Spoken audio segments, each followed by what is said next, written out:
Hello and welcome to the GKN Driveline Assembly Training Station Phase 2 Senior Design 2 project.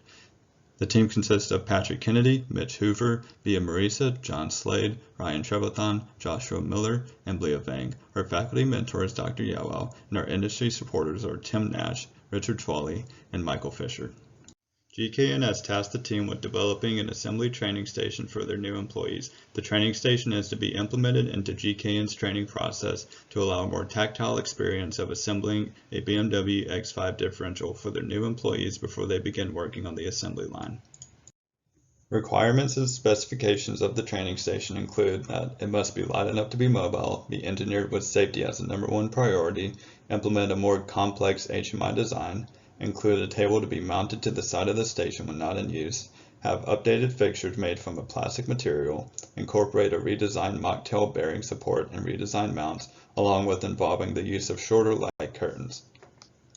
Here is a data logic diagram which shows the path for the major components of the training station.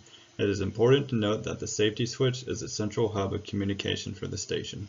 All of the external and internal components have power being delivered to them by a 3-phase 240-volt 20-amp source for testing, which will be increased when it arrives at GKN. The increase in the power supply will not negatively affect any of the components. The fully functioning training station will perform many operations. This includes step-by-step guidelines shown on the HMI display programmed through the PLC using Siemens TIA portal. Live data of the press and torquing operations will be shown on their distinctive monitors, and the training station is to be completely shut down if anything interferes with the light curtains during operation. This is a photo of the finalized assembly. On the left-hand side, the HMI display is shown. Just behind it is where the netrunner controller is located, which shows live data of the torquing output.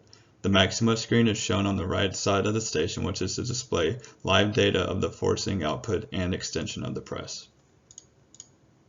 Numerous design updates and improvements have been taken from Phase 1. This includes a redesigned HMI assembly, completely changing the press assembly process.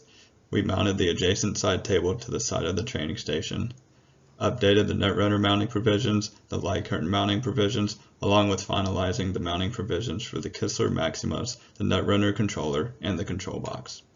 Here's a schematic of the assembly training station to give a better understanding of where every component is located.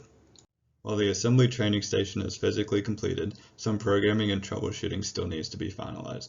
The team will continuously work on testing the training station until GKN procures it. Continuous improvement of programming will be needed to have the training station function properly per GKN standards.